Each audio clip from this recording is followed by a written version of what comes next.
The Zoltron listening post floated on the edge of known space, far from trade routes and far from trouble, or so its crew believed. For years they had only heard the usual background noise of the galaxy, bursts of dying stars. The faint echoes of old radio chatter, the dull hum of cosmic radiation.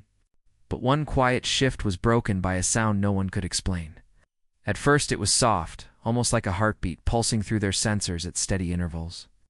The crew thought it was equipment malfunction until the signal repeated with the same exact timing, the same strange energy pattern, and the same foreign tone. It wasn't random static. It was a message. The station's commander ordered an immediate analysis. Computers worked through millions of known languages, trading, codes, and encrypted military signals, but nothing matched. The sound was alien to the galaxy's archives, yet it felt deliberate, as if it was not just meant to be heard, but to be noticed. The strangest part wasn't the message itself was the energy behind it. The reading spiked far beyond the safe limits of most broadcast technology, so high that the crew worried their sensors might overload. And this was not a one-time burst. The signal was constant, unending, beaming from a fixed point deep within a quiet sector of the Orion armward. The anomaly reached the Galactic Union Council within hours.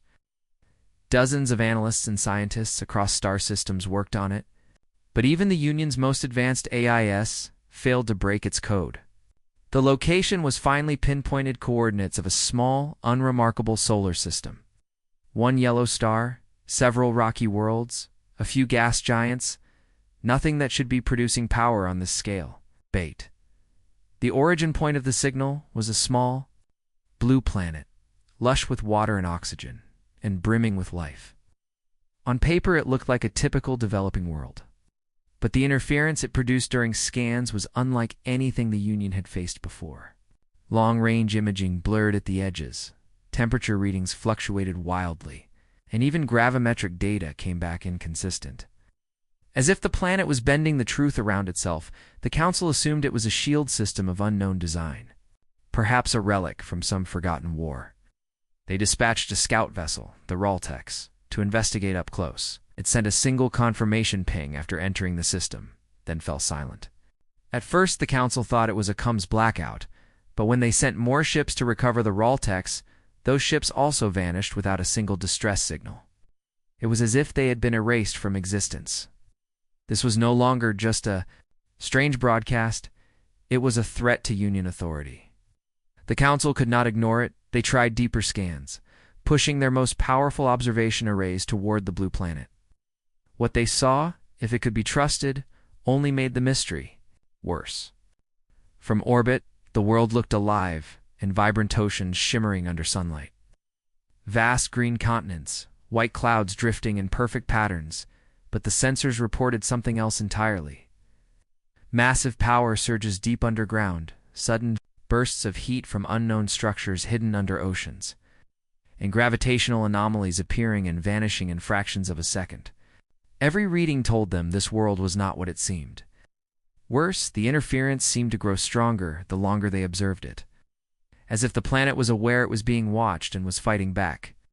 Some operators swore they saw shapes moving in the upper atmosphere, huge dark silhouettes that vanished before they could be captured in a still frame behind closed doors. Some Union officials started calling it a ghost planet. Others thought it might be an abandoned stronghold from a pre-Union civilization, something too dangerous to tamper with. But the military saw it differently. Someone-controlled technology capable of hiding an entire world from Union scans, and erasing ships without a trace. That power could tip the balance of the galaxy. They wanted answers, and they wanted them fast. A special infiltration team was assembled, chosen from the Union's best covert operatives. Their mission was simple in words, impossible in practice. Enter the system, land on the planet, and learn the source of the signal. They were told not to engage, not to provoke, only to observe. They never came back. The Union began to suspect something more than a defense system. Whatever was on that planet was not reacting like an automated machine. It was behaving like a living, thinking entity. Even the signal itself began to change, almost subtly. its pulse growing faster as more ships disappeared. Some thought it was a warning, others thought it was a lure. One admiral suggested it might be a challenge, a way for whoever was down, there to invite confrontation. The political tension grew. Civilian leaders wanted to pull back and ignore the strange blue world entirely, but the military pushed for escalation. The idea of letting a mystery of this scale remain unsolved was unacceptable to them. One final attempt was made to communicate, sending a carefully constructed neutral greeting message toward the coordinates. The reply was not words, not images, but a burst of raw energy that blew out half the Union's deep space receivers. It's no damage to ships, no loss of life, just a deliberate show of force. Whoever or whatever was behind that planet's defenses had just made a statement. They knew the Union was watching, and they did not care. The council chambers were silent when the incident report was read. It was the first time in decades that the Union faced something it could not classify, contain, or control. The most unsettling part was the growing suspicion among the intelligence officers, the idea that the planet's inhabitants were not yet showing their full capabilities. If this was only the beginning, then the galaxy had no idea what kind of force it was about to awaken. The Galactic Union had dealt with difficult worlds before, but never one like this. The blue planet sat in the middle of its quiet solar system, spinning as if nothing unusual was happening. Every attempt to approach ended in silence. The council finally approved a different strategy. If warships and infiltration teams could not get through, perhaps subtle contact could. They assembled a crew of civilian traders and cultural specialists, people trained to blend in, to move through, developing worlds without drawing attention. Officially, the mission was humanitarian outreach. Unofficially, it was a deep cover reconnaissance. The ship chosen for the task, the Varen Star, was an old cargo hauler with no obvious military design, fitted with hidden scanners and a stealthy comm relay. It entered the system quietly, avoiding the direct path to the target planet. Instead, docking with a small orbital outpost far from the main world from there. The crew moved carefully, posing as merchants carrying rare goods and exotic spices. From distant colonies, they were met by human traders without suspicion. The first surprise came almost immediately. The humans were not primitive by galactic standards. Their markets were clean and organized, their trade routes efficient, their docking procedures smooth. Yet, according to Union records, Earth had no advanced fleet and no large-scale interstellar presence. That was a lie, or a half-truth at best. The humans they met smiled, shook hands, and seemed happy to trade, but beneath their polite words was an unusual confidence, as if they were never worried about being cheated, robbed, or invaded. It was the kind of confidence only those with absolute security could have. The Union operatives noticed other strange details. Entire sections of orbital docks would suddenly close without explanation. Civilian ships would vanish into restricted zones for hours, then reappear with no sign of where they had gone. There were no visible military patrols, yet every ship in the vicinity followed the same tight security protocols, even small fishing vessels. One agent overheard dock workers speaking quietly about something called Project Dawn. Whenever the name was mentioned, voices dropped and eyes scanned the room for listeners. The operatives tried to gather more, but every attempt to dig deeper ended with their contact suddenly becoming unavailable. Weeks passed without a single sign of open hostility, and the council began to think perhaps the planet's danger was exaggerated. But then the Union's patience wore thin. Without warning, a patrol craft from the Union fleet entered the system under a pretense of navigation error. It ignored hails from human traffic control and pushed closer toward the planet's orbit. The Varen Star's crew watched from a distance as the patrol ship inched closer. Suddenly, there was a flash of light, bright enough to blind sensors. For several seconds, the Union patrol ship was simply gone. There's no explosion, no debris, no heat signature. 1 second it was there, the next it was not. Human traffic control calmly announced a traffic clearance and resumed normal operations as if nothing had happened. The council demanded answers from its covert team, but the agents could only send fragments of data. Every time they tried, To transmit detailed reports, their communications were scrambled. Even encrypted Union channels failed, replaced with an automated message in the local human language. Not yet. The meaning was unclear, but the timing was too precise to be accidental. Something or someone on the planet was watching every move they made. The agents grew uneasy. They began to notice patterns in human behavior that didn't match the friendliness on the surface. Certain individuals appeared in multiple locations, always in the background, never drawing attention. Ships of unfamiliar design would pass briefly through stations, never docking, never logged in the official records. Once, while following a group of engineers, an operative caught sight of an enormous hangar hidden within a hollowed-out asteroid. Inside, for a moment, he glimpsed something sleek metal shapes. Bristling with weapon mounts unlike anything in the Union's arsenal, the moment he blinked, the hangar doors closed, and the asteroid looked as ordinary as any other rock. Then the signal began again. This time on local frequencies, faint but constant, pulsing in that same strange rhythm first detected by the Zoltron. Listening post. It seemed to follow the Union team, almost like a heartbeat they could never escape. The more they listened, the more it felt less like a warning and more like a countdown. But a countdown to what? None of them could say. The Varen Star's captain suggested leaving before they became the next disappearance, yet before they could depart. One of the human traders they had befriended leaned close and whispered only 3 words, words that froze the crew where they stood. They're just watching. The Galactic Union's patience finally ran out. Months of shadow operations had produced nothing except unanswered questions, missing ships, and whispers about Project Dawn. The Council's military faction argued that the humans were deliberately hiding dangerous technology and that waiting any longer would only give them more time to prepare. So a plan was made, one the politicians called a pressure test. Officially, it was to be a military exercise, an intimidation maneuver meant to measure Earth's true defensive strength without triggering a full-scale war. The Union's largest regional fleet was deployed to the edge of the Sol system. The fleet did not cross into orbit or fire weapons. It merely appeared armed to the teeth, engines hot, every gun trained toward the little blue planet. To the galaxy, this was a show of dominance. To the humans, it was supposed to be a warning, but when the Union fleet arrived, nothing happened. No alarms rang. No human warships rushed to meet them. Earth's orbital traffic continued as if nothing had changed. Civilian freighters drifted lazily along their routes. Passenger shuttles moved between stations.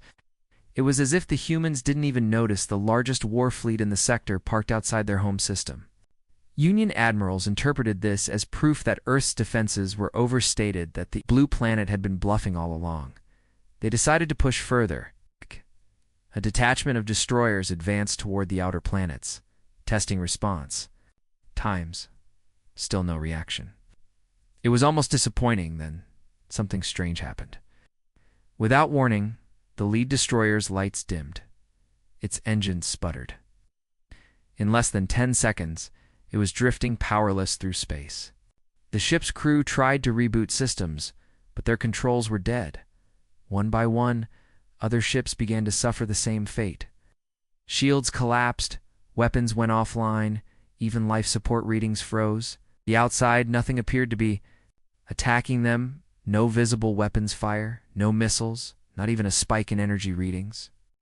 It was as if the fleet's power was being quietly swallowed by the void, and then it appeared. At first, it looked like a smudge on the edge of sensor range. It grew clearer, small, barely the size of a Corvette, painted in matte black that seemed to drink in the starlight. It glided toward the helpless destroyers with unsettling calm. No Union database recognized its design. The tiny craft stopped directly in front of the flagship. A single pulse of light flickered from its hull, too fast for most sensors to register. In that instant, every Union ship in the fleet went dead. No weapons, no engines, no communications. Even backup power cells failed. Across the fleet, crews were frozen in silent panic as their ships drifted aimlessly in space. The black craft did not attack, did not broadcast demands or threats. It simply hovered for a moment longer, then vanished in a blur, faster than any Union ship could track. The admirals had no choice but to order a retreat, towing powerless ships out of the system like defeated prey. No human fleet chased them. No warning message followed. The silence was worse than any declaration of war. In the council chambers, the incident was labeled a catastrophic embarrassment. But in hushed conversations among the Union's intelligence officers, the truth was harder to ignore. Whatever Earth had just shown them, it was only a fraction of what it could do. The silence after the failed pressure test hung over the Galactic Union like a storm cloud. No official reports were released, but the truth leaked through whispers. Entire fleets had been shut down without a shot fired. Admirals were humiliated. Commanders avoided discussing the incident, and those who did spoke with a tone somewhere between awe and fear. For the Union's intelligence network, the unanswered question burned brighter than ever. How could a supposedly minor species do this? The answer, they suspected, might lie buried in the past. Researchers began digging into archives older than the Union itself. These were records most governments kept locked away, stories dismissed as myths or exaggerated war tales. But as fragments emerged, a disturbing pattern began to form. Thousands of years ago, before the Union's founding, the galaxy had been locked in a war so destructive it erased entire star systems from maps. The enemy was never named outright in most surviving documents, but they were described in chilling detail. A species born on a hostile death world, capable of surviving conditions that would kill others in seconds. They were cunning beyond measure, adapting to new weapons in days, turning the enemy's own tools against them. They never surrendered. They fought to the last breath, and when they won, they dismantled their enemies so completely that not even ruins remained. What unsettled the researchers most was how the records ended. There was no clear account of how the war stopped. The ancient texts simply shifted from years of brutal conflict to sudden peace, as if the threat had vanished overnight. Some theories claimed the species had burned itself out. Others suggested they had retreated voluntarily, disappearing into the shadows.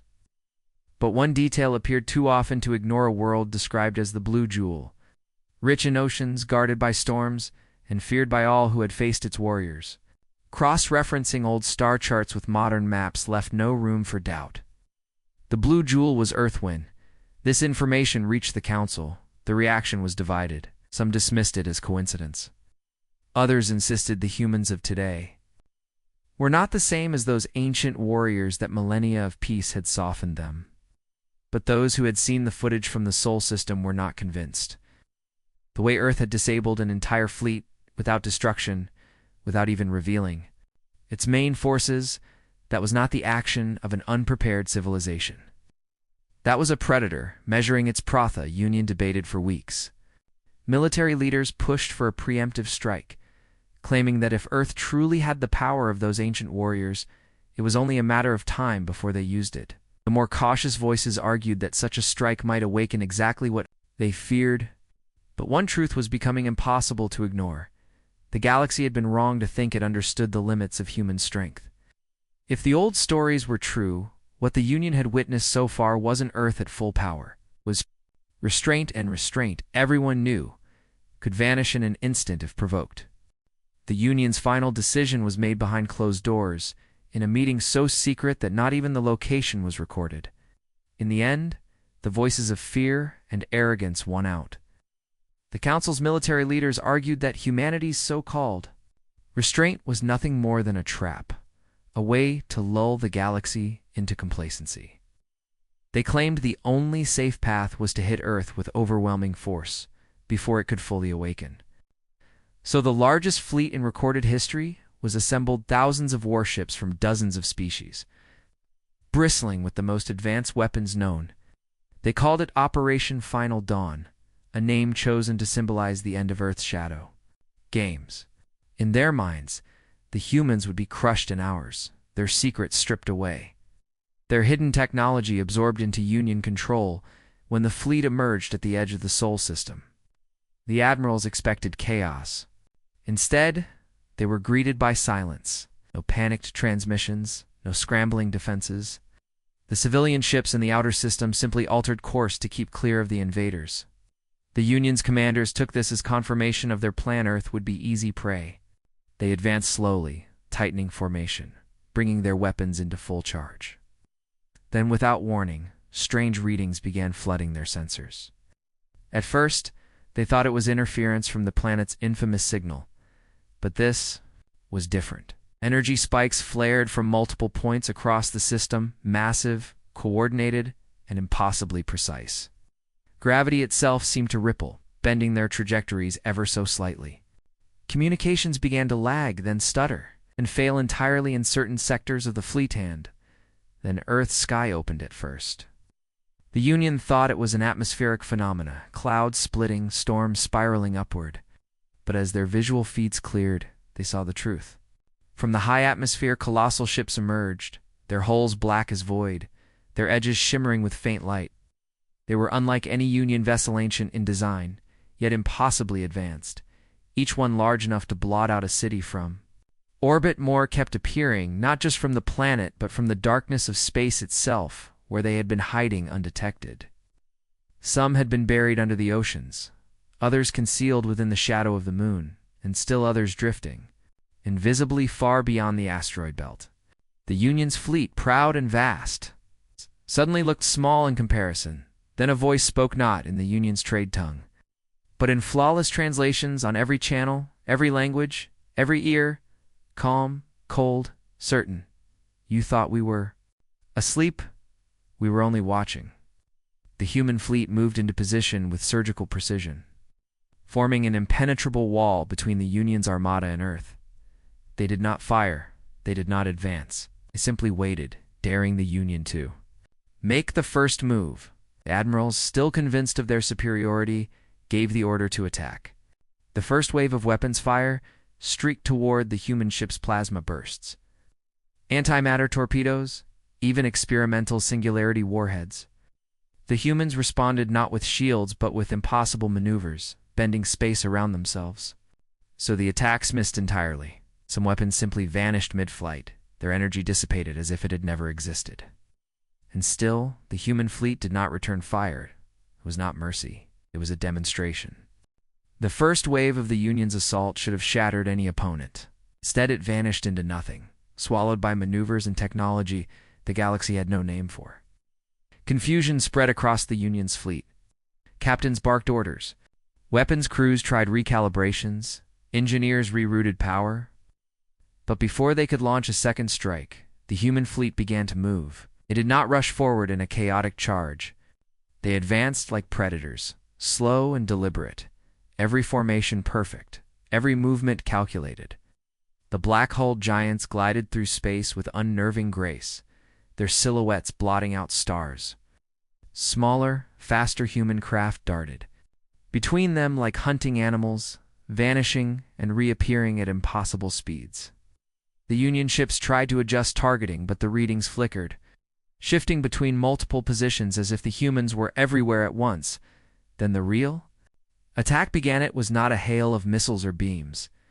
It was silent, suffocating, absolute silence as systems across the Union's fleet shut down all at once. Power cores flickered out. Targeting computers froze. Life support readings locked at 0, though air still filled the ships. Gravity. Generators hummed in strange patterns, leaving crews stumbling.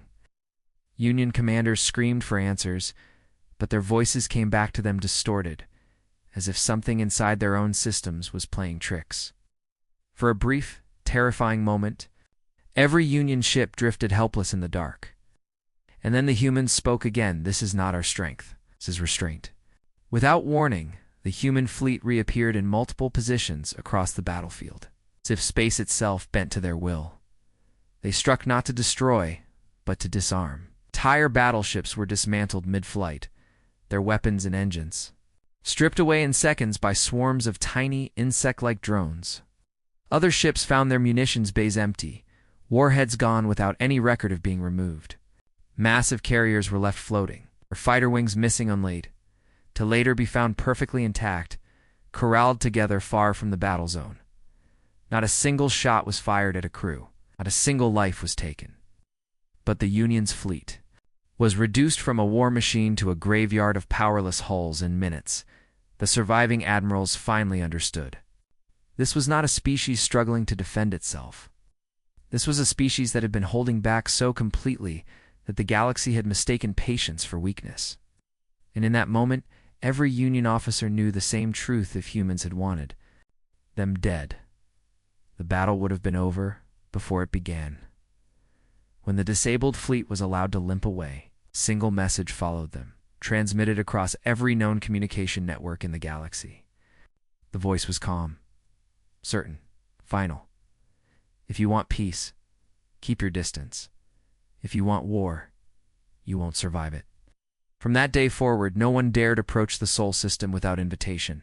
Trade with Earth became cautious, diplomatic, ties polite, but the shadow of that day never faded. The galaxy had finally learned that what it thought was Earth's full strength wasn't even close, and no one was foolish enough to try finding out how much more there was.